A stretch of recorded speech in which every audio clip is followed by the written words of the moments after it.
Hi YouTube, it's Kathy, and this is my weekly entertainment wrap-up for April 12th through 18th. This week I read 3 books, I watched 5 shows, I watched 3 movies, and I listened to 1 book. First I finished Sword in the Stars, which is the follow-up to Once and Future by Coru McCarthy and Amy Rose Capetta. Since this is the sequel of the duology, it's a little bit hard to talk about exactly what happens, but I will tell you about how much I really enjoyed the cyclical nature of this story, as well as getting to have a whole nother book with these characters, because I thought the first book was a standalone, so when I got to the end of it, and then weird things were going to happen, which is all I can tell you because I'm not going to ruin it for you, I was just very excited I was getting more, and this was a wonderful conclusion. If you haven't heard me talk about Once and Future before, it is a gender-bent, futuristic retelling of King Arthur with magic. So it's got magic and it's got these sci-fi elements, and this book took our cast of characters to a whole new place, and I very much enjoyed that aspect of it. If you haven't picked up the first in this duology yet, I highly suggest doing so because you're going to want to immediately read this one afterwards. This week I also finished the webcomic Always Human. Last week I've read the first season, this week I read the second season, and that's all there is. This continued to be a wonderful story with beautiful illustrations. It did seem a little bit rushed in the end. I would have liked to known what happened in the 14-month gap that we kind of had at the end of it, but it was nice to see that it just kind of left off in this beautiful place. This week, for the reading rush, I also read A Prince on Paper, which is the 3rd in the Reluctant Royals series.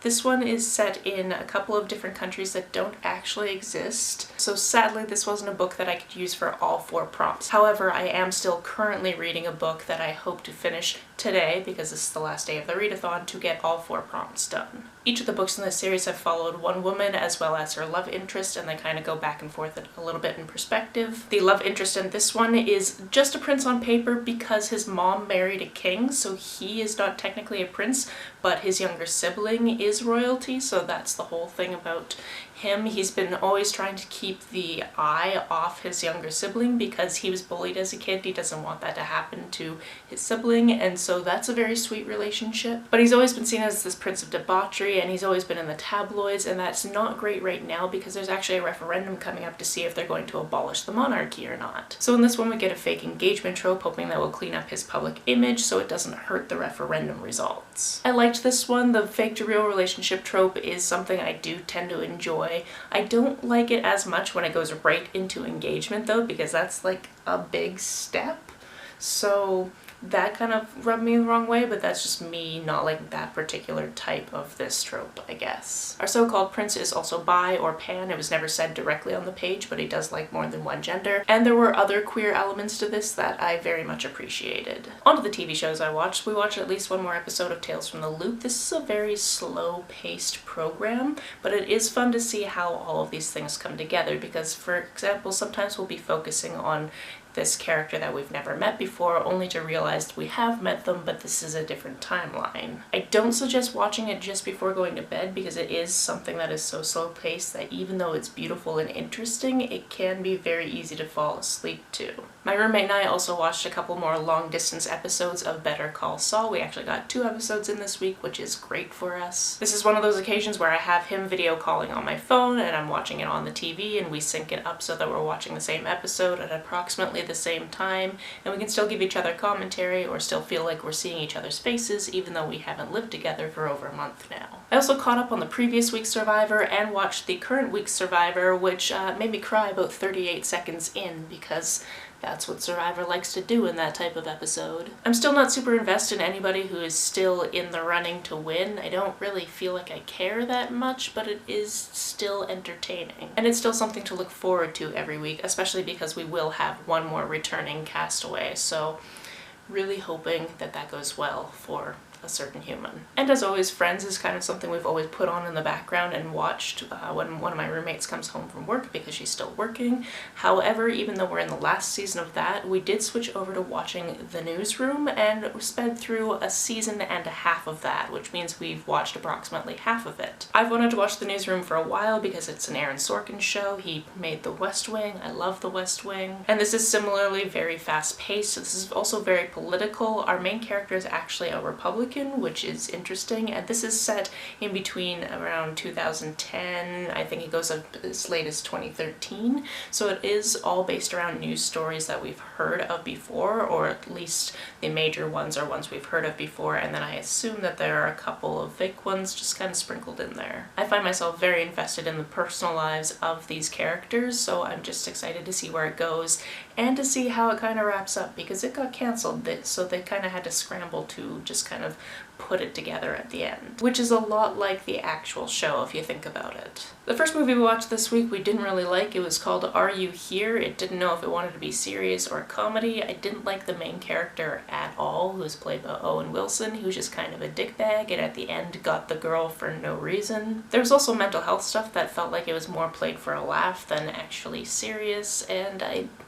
it kind of ended and we went, what the hell did we just watch? So I would give this one a hard pass. We also watched Ocean's 8, which was a hell of a lot of fun. I like a heist movie, and I liked that we got this female-centric one. I like that there were some twists and turns. I like that there were some big names that I enjoy. And all around, this one was very entertaining. The final movie we watched this week was Tag. This is an action comedy that I hadn't heard of before, but my roommate had seen before, and we just wanted to throw on a comedy. This one is actually based on a true story, although obviously a lot of the things that happened in the movie were taken with some dramatic license. It's based around the story of these friends who have been playing the exact same game of tag for years. They're all adults at this point, and there's one person in their group who has never been tagged. The thing is, the game is only played in the month of May. It is only played between these few people, and they've kind of amended the rules over the years, so you have all of these rules written down or addendums to rules, and they figure that this might be the year they can finally get the one guy who's